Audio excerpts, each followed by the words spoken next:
আরও একটি নতুন ভিডিওতে স্বাগত জানাই বন্ধুরা। আশা করছি আপনারা প্রত্যেকে সুস্থ আছেন এবং আপনাদের বাগানের গাছগুলি খুবই ভালো আছে। টাইটেল আর থাম্বনেল দেখে আপনারা বুঝতেই পেরেছেন যে কী নিয়ে আজকের আমাদের ভিডিও। আজকে আমাদের ভিডিওর মূল বিষয় হলো কীভাবে আমরা জবা গাছের জন্য একদম উপযুক্ত মাটি তৈরি করব, কীভাবে আমরা জবা গাছের প্রতিস্থাপন করব এবং নার্সারি থেকে একটি জবা গাছ আনার পর ওভারঅল তার পরিচর্যাটি কেমন হবে, কীভাবে প্রতিস্থাপন করতে হয়, এই সমস্ত নিয়ে আজকে আমাদের বিস্তারিত ভিডিও। তো বন্ধুরা, ভিডিওটি কন্টিনিউ দেখবেন, কারণ একটি গাছ প্রতিস্থাপনের জন্য সবথেকে গুরুত্বপূর্ণ ভূমিকাটি যেটি পালন করে সেটি হলো তার মাটি। আপনারা যদি গাছের মাটিটি সঠিকভাবে না করেন, সেই গাছ থেকে আপনারা একদমই পর্যাপ্ত পরিমাণে ফুল বা আপনারা ফল একদমই পাবেন না। তাই সঠিক পদ্ধতিতে কিভাবে জবা গাছের জন্য আপনারা মাটি তৈরি করবেন এবং এই গাছের ওভারঅল পরিচর্যাটি আমি শেয়ার করব, কিভাবে এই গাছটা প্রতিস্থাপন করতে হয়। তো তার জন্য ভিডিওটি কন্টিনিউ দেখবেন এবং চ্যানেলে যদি কোনো নতুন বন্ধু হয়ে থাকেন অবশ্যই করে আপনারা আমার চ্যানেলটিকে সাবস্ক্রাইব করে নেবেন। তো বন্ধুরা, চলুন ভিডিওটি শুরু করা যাক এবং ভিডিওর মূল বিষয়টিতে আসা যাক। জবা গাছ পছন্দ করে না এমন কোনো ছাদ বাগানে নেই বললেই চলে। আমরা প্রত্যেকেই কম বেশি ফুল পছন্দ করি বা আমাদের ছাদ বাগানে জবা ফুলের গাছ রয়েছে। তো জবা ফুল গাছে মূল যে সমস্যাটি হয় সেটি হলো গাছের গ্রোথ একদমই ভালো হয় না বা গাছে একদমই ফুল ও তার কুঁড়ি আসে না। এটি হয় মূলত গাছের মাটিটি তৈরিটি যদি আপনারা সঠিকভাবে না করেন। জবা গাছের যদি মাটিটি আপনারা সঠিকভাবে করেন এবং এই গাছের যদি সঠিক কিছু পরিচর্যা করেন, আপনাদের গাছে সারা বছর প্রচুর ফুল ফুটবে।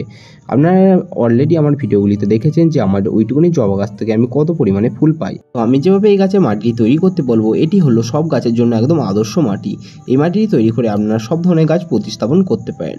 আর বন্ধুরা, এখানে যে দুটি চারা দেখছেন, এই দুটি চারা আমি গত 4 থেকে 5 দিন আগে নার্সারি থেকে কিনে এনেছিলাম। তো আমার চারাগুলির দাম নিয়েছে মাত্র 50 টাকা করে।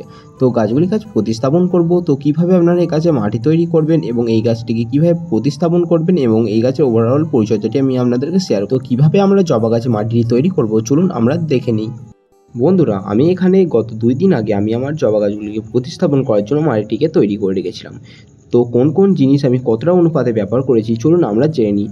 তো জবা গাছের মাটি তৈরির জন্য আমি এখানে ব্যবহার করেছি 40% নর্মাল গার্ডেন সয়েল। আপনার বাগানের যে মাটিটি আছে সেটিকে আপনার গার্ডেন সয়েল হিসেবে ব্যবহার করবেন। তবে আপনারা এখানে যেন একদমই এঁটেল মাটি ব্যবহার করবেন না। এঁটেল মাটি বাদ দিয়ে যে কোনো রকম মাটি আপনারা এখানে ব্যবহার করতে পারেন। আর এঁটেল মাটি অনেকটা আঠালো প্রকৃতির হয়ে থাকে, আর জবা গাছ এরকম মাটি একদমই পছন্দ করে না। তাই আপনারা এঁটেল মাটি বাদ দিয়ে যে কোনো রকম মাটি আপনারা এখানে 40% মতো ব্যবহার করতে পারেন। এবং তার সাথে আপনারা এখানে ব্যবহার করবেন 30% ভার্মি কম্পোস্ট। আপনারা ভার্মি কম্পোস্ট যদি না পান, তার পরিবর্তে আপনারা পাতা পচানো সার বা 1 বছর পুরনো গোবর সার আপনারা এখানে ব্যবহার করতে পারেন। এবং এখানে আপনারা 10% মতো আপনারা এখানে কোকোপিট মেশাবেন। কোকোপিট মেশালে কী হয়, মাটিটা অনেকটা হালকা হয় এবং কোকোপিট মেশালে গাছের মাটিটা ময়েশ্চার বা ঝুরঝুরে থাকে। তাই আপনারা এখানে 10% মতো কোকোপিট নেবেন। কোকোপিট না পেলে তার পরিবর্তে আপনারা ধানের তুষ বা কাঠের গুঁড়ো আপনারা এখানে ব্যবহার করতে পারেন। পাশাপাশি কিছুটা পরিমাণে শিংকুচি, কিছুটা হাড়ের গুঁড়ো আর অল্প করে নিমখোল। তো কী হলো, আপনারা এখানে 30% ভার্মি কম্পোস্ট নেবেন, 40% নর্মাল গার্ডেন সয়েল নেবেন এবং তার সাথে নেবেন 10% কোকোপিট এবং 5% শিংকুচি, 5% হাড়ের গুঁড়ো মিশিয়ে আপনারা এই মাটিটিকে তৈরি করবেন। তো এইটি তৈরি হয়ে গেল আমাদের একদম উপযুক্ত মাটি। এই অনুপাতে আপনারা মাটিটিকে তৈরি করে নিতে পারেন। জবা গাছগুলিকে প্রতিস্থাপন করার জন্য সবার প্রথমে আমি এখানে একটি সিমেন্টের টব ব্যবহার করছি। এই যে টবটিকে আপনারা দেখছেন, এটিকে আমি বাড়িতে খুবই সহজে সিমেন্ট দিয়ে তৈরি করেছি। আর আপনারা অবশ্যই এখানে ড্রেনেজ হোলটিকে আপনারা খুব ভালোভাবে করবেন, কারণ যদি ড্রেনেজ হোলটিকে আপনারা খুব ভালোভাবে না করেন, পরবর্তীকালে এখানে সমস্যা দেখা দেবে এবং টবের বাড়তি জলটি টবের বাইরে বেরোতে পারবে না এবং অবশেষে আপনার গাছের গোড়ায় জল জমে গিয়ে আপনার গাছটি মারা যাবে। তো সবার প্রথমে ড্রেনেজ হোলের মুখটিতে আমি কয়েকটি ইটের ভাঙা টুকরো দিয়ে দিলাম এবং পরবর্তীতে এইখানে যে ঘরবাড়ি তৈরি করতে লাল বালি ব্যবহৃত হয়, সেই লাল বালি আমি টবের এই ইটগুলির উপরে দিয়ে দিলাম। এই লাল বালি দিলে কী হবে, পরবর্তীকালে আপনার ড্রেনেজ হোলের মুখটি মাটি দিয়ে কখনো বন্ধ হবে না।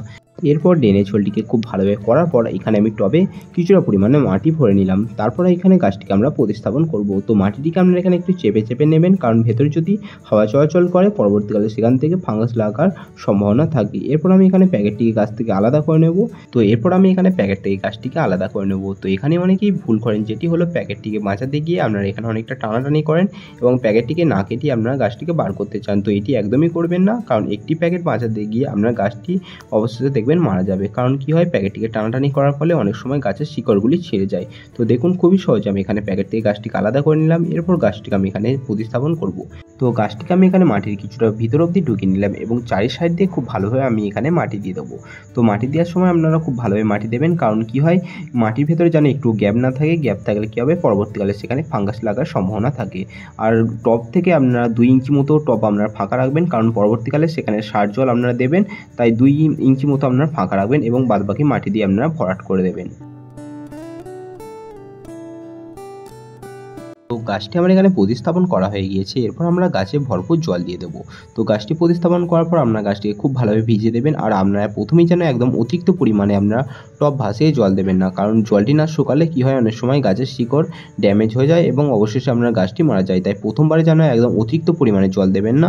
তো গাছগুলি আমাদের এখানে প্রতিস্থাপন হয়ে গিয়েছে এবং গাছে আমরা জলও দিয়ে দিয়েছি।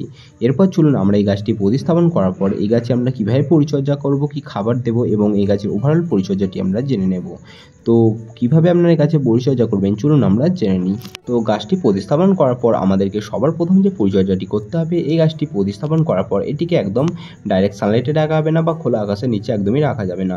এটিকে আমরা এখন রাখবো কমপক্ষে 5 থেকে 6 দিন আমরা শেড এরিয়ায় রেখে দেবো। তো 5 থেকে 6 দিন শেড এরিয়ায় এই গাছটি সেট হয়ে যাওয়ার পর এটিকে আমরা এবার রোদে বার করব বা খোলা আকাশের নিচে আমরা বার করব। এরপর চলুন এর পরবর্তী পরিচর্যাটিতে আসা যাক যে এই গাছকে আমরা কোন জায়গায় রাখবো।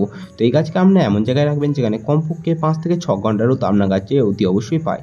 কারণ আমরা যদি এই গাছকে একদম সেড এরিয়া করতে চান, এই গাছ থেকে আপনারা একদমই ফুল পাবেন না বা গাছের গ্রোথ একদমই ভালো হবে না।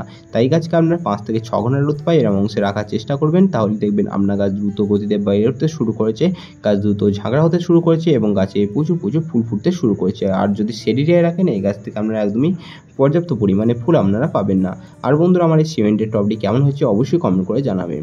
এরপর চলুন আমরা জেনে নিই যে এই গাছটি প্রতিস্থাপন করার পর আমরা এই গাছে কোন ধরনের খাবার দেবো। তো এই জবা গাছটি প্রতিস্থাপন করার 10 দিন পর থেকে আমরা এই গাছে মাস্টার কেক ফার্টিলাইজার বা সরিষার খোল পচানো জল আমরা গাছে দিয়ে যাব। কারণ আমাদের একটি মূলই লক্ষ্য যেটি হলো গাছটিকে দ্রুত গতিতে বাড়িয়ে তোলা। আর সরিষার খোলে আছে প্রচুর পরিমাণে নাইট্রোজেন, যা আপনার গাছকে দ্রুত গতিতে বাড়িয়ে তুলতে সহায়তা করবে। তো সরিষার খোলটিকে আপনারা কমপক্ষে 1 সপ্তাহের জন্য জল দিয়ে খুব ভালোভাবে পচাবেন এবং সেটির সঙ্গে দ্বিগুণ পরিমাণে জল মিশিয়ে সেটিকে আপনারা গাছে পাতলা করে প্রয়োগ করবেন। তো এই সরিষার খোল পচানো জলটিকে আপনার সপ্তাহে একবার করে প্রয়োগ করবেন, তাহলেই দেখবেন আপনার গাছ দ্রুত গতিতে বেড়ে উঠতে শুরু করেছে। এই সরিষার খোলের পাশাপাশি আপনার গাছকে দ্রুত গতিতে বাড়িয়ে তুলতে গাছে আরও একটি খাবার দিতে হবে, যেটি হচ্ছে মাসে একবার করে আপনার গাছে ভার্মি কম্পোস্ট দিতে পারেন। বা আপনারা যদি ভার্মি কম্পোস্ট না পান তার পরিবর্তে আপনার পাতা পচানো সার বা 1 বছর পুরনো গোবর সার আপনার গাছে ব্যবহার করতে পারেন। তো প্রতি গাছের টব হিসেবে আপনারা 2 থেকে 3 মুঠো মতো ভার্মি কম্পোস্ট বা গোবর সার বা পাতা পচানো সার আপনার গাছে ব্যবহার করতে পারেন। তো মাসে একবার করে আপনারা এই মিশ্র খাবারটিকে গাছে দেবেন। এরপর চলুন সর্বশেষ পরিচর্যাটিতে আসা যাক যে এই গাছে আমরা কতটা পরিমাণে জল দেবো। তো এই গাছে আপনারা এমন পরিমাণে জল দেবেন যাতে অতিরিক্ত জল আপনার গাছে না দেওয়া হয়ে যায় বা অতিরিক্ত কম জল আপনার গাছে না দেওয়া হয়ে যায়। এই গাছের গোড়াটিকে আপনারা ময়েশ্চার রাখবেন। তো তাই আমি এখানে মাটি তৈরির সময় কোকোপিট মেশাতে বলেছি। কোকোপিট মেশালে কী হবে, গাছের গোড়ায় ময়েশ্চার থাকবে এবং আপনাকে গাছের গোড়ায় বারে বারে জল দিতে হবে না। আর এই গাছের গোড়াটিকে ময়েশ্চার রাখার চেষ্টা করবেন, গাছে অতিরিক্ত জল দেবেন না বা অতিরিক্ত কম জল আপনারা গাছে দেবেন না।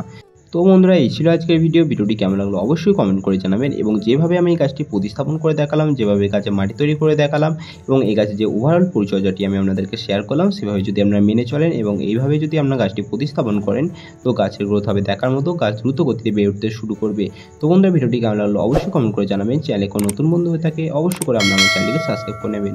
তো দেখা হচ্ছে আবার অন্য কোনো ভিডিও নিয়ে। তো ততক্ষণ সুস্থ থাকবেন, ভালো থাকবেন এবং আমার ভিডিও দেখতে থাকবেন।